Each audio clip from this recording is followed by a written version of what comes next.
वज़ीर आला मोहसिन नकवी साहब के बारे में बहुत सी कंट्रोवर्सी पैदा हो चुकी है पाकिस्तान के अंदर। और एक क्लिप भी इस वक्त वायरल है बुरी तरह के। आसफ अली जरदारी साहब उसको अपना बच्चा डिक्लेयर चौधरी को बता रहे हैं कि आपका रिश्तेदार है।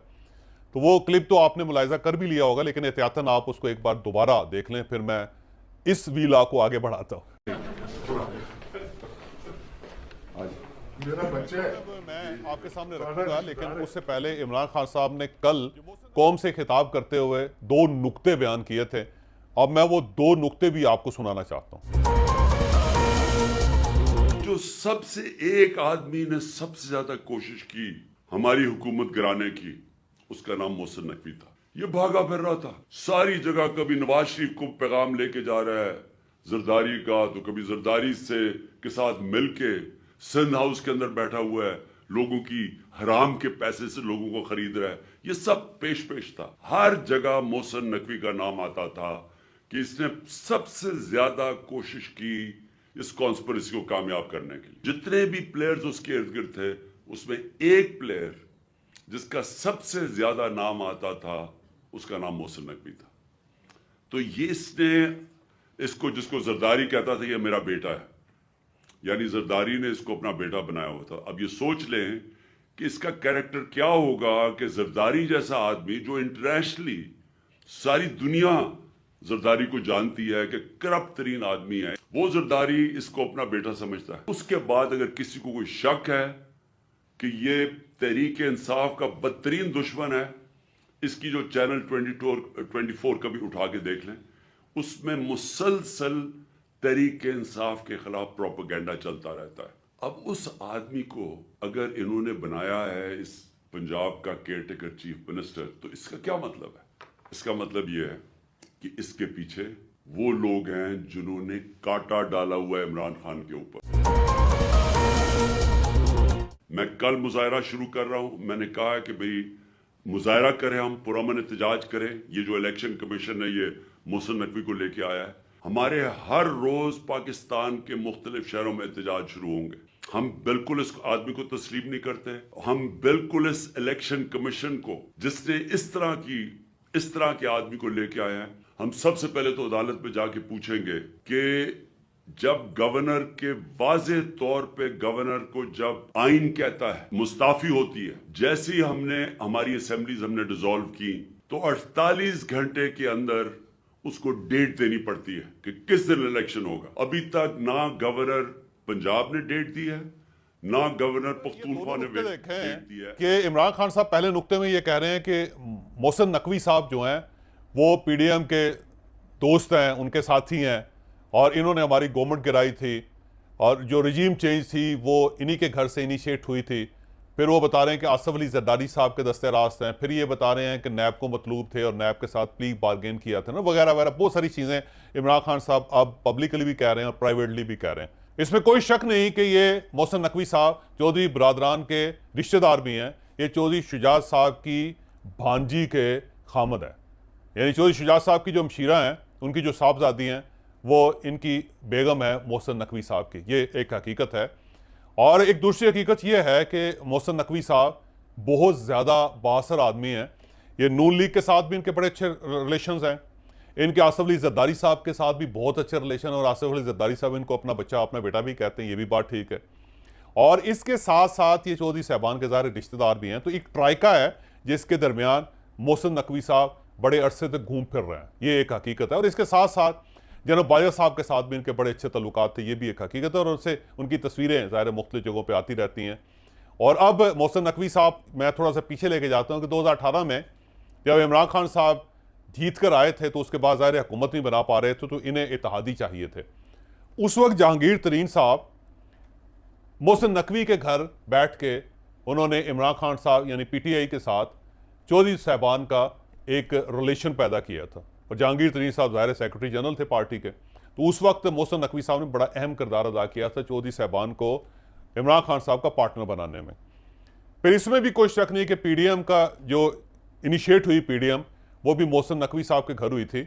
वहाँ आसफ अली जरदारी और मियाँ शहबाज की शरीफ के दरमियान मुलाकातें होना शुरू हुई, राब्ते होना शुरू हुए, और बड़े अरसे बाद जाके इनकी ओपन मुलाकात हुई। उससे पहले मोहसिन नकवी साहब इस सारे रिलेशन के दरमियान थे।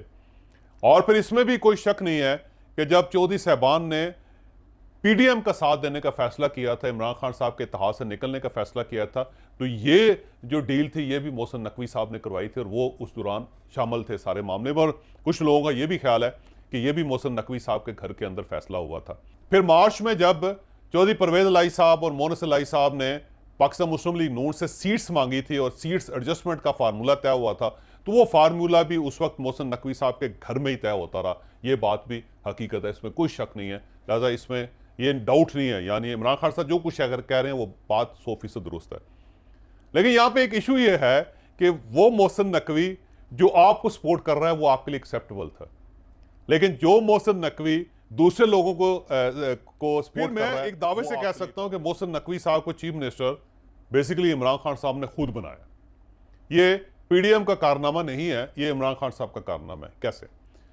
उसकी वजह यह है कि इमरान खान साहब की तरफ से जो 3 नाम पेश हुए थे वो 3 नाम तो किसी तरह भी चीफ मिनिस्टर नहीं बन सकते थे।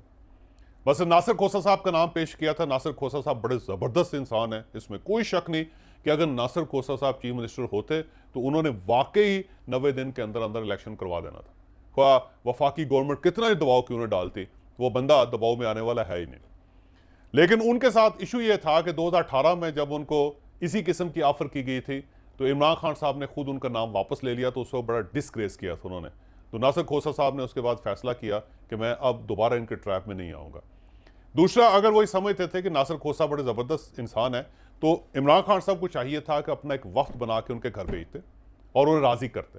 राज़ी करने के बाद उनको अपना उम्मीदवार बनाते, लेकिन ना इन्होंने उससे पहले उनसे रब्ता किया और ना उसके बाद उन्हें राज़ी किया, जिसकी वजह से ज़ाहिर नासिर खोसा साहब ने इनकार कर दिया। अहमद नवाज सुखेरा साहब जो आज भी सरकारी मुलाजम है, 31 जनवरी तक वो सरकारी मुलाजम रहेंगे।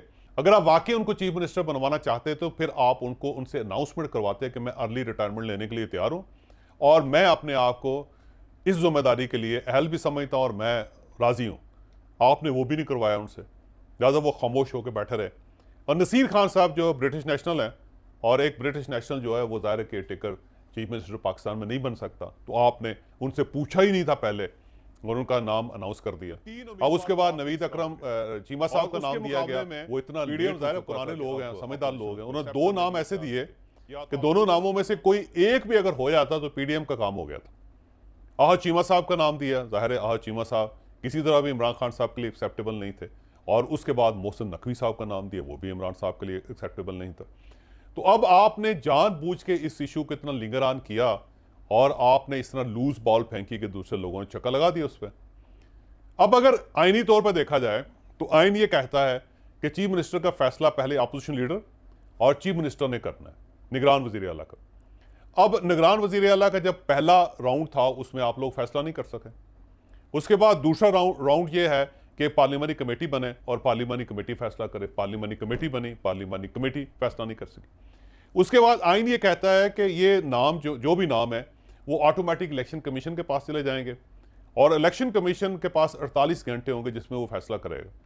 तो अब आईनी तौर पे आपने अपनी गेंद इलेक्शन कमीशन के हवाले कर दी और इलेक्शन कमीशन ने अपने इख्तियारात इस्तेमाल करते हुए एक चीफ मिनिस्टर का फैसला कर लिया, क्योंकि वो आईनी तौर पर पाबंद है। और अब आईन ये कहता है कि जब इलेक्शन कमीशन फैसला कर दे तो आप उसको चैलेंज नहीं कर सकते। तो आप सुप्रीम कोर्ट ऑफ पाकिस्तान किस मुंह से जा रहे हैं, कैसे चैलेंज करेंगे? यानी सारी गलतियां आपने की और उसके बाद आप ये कह रहे हैं कि चीफ मिनिस्टर फिर भी हमारी मर्जी का होना चाहिए, तो कैसे हो सकता है? आप ना करते ये गलती। दूसरी बात यह है कि इमरान खान साहब ये कह रहे हैं कि अब ये पंजाब के अंदर जो तब्दीलियां करेंगे ब्यूरोक्रेट्स की, वो उन तमाम लोगों को लेकर आएंगे जो हमारे खिलाफ हैं। तो जो चीफ मिनिस्टर है, आईन ये कहता है कि उसके पास पूरा अख्तियार है कि वो सब लोगों को चेंज कर देगा, और अगर वो चेंज नहीं करते तो इसका मतलब ये होगा कि जो पीटीआई के अपने लगाए हुए अफसर हैं उन्हीं के तहत इलेक्शन होगा। तो अब खुद अंदाजा लगाइए कि पीडीएम इस चीज़ को कैसे मानेगी।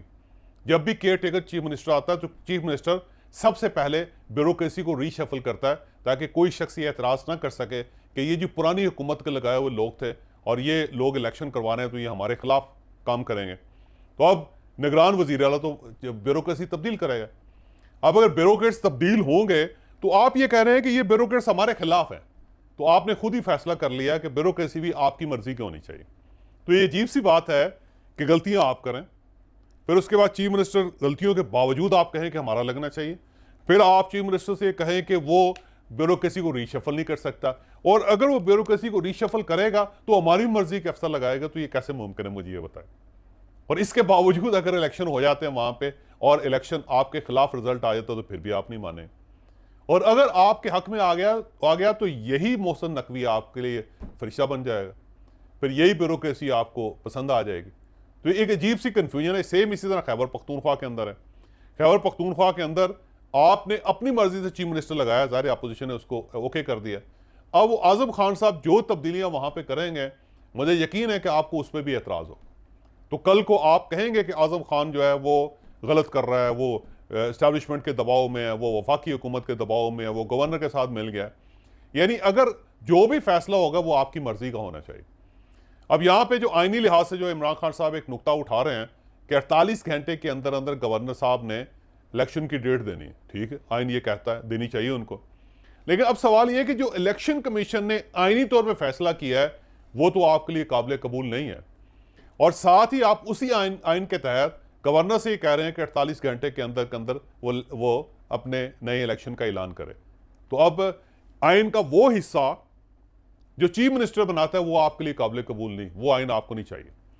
और आइन का वो हिस्सा जो गवर्नर को पाबंद करता है कि वो अगले 48 घंटे के अंदर नए इलेक्शन की डेट देगा। सो गाइस, ये था जावेद चौधरी साहब का व्लॉग आज का। तब तक के लिए इजाज़त चाहते हैं। अल्लाह हाफ़िज़।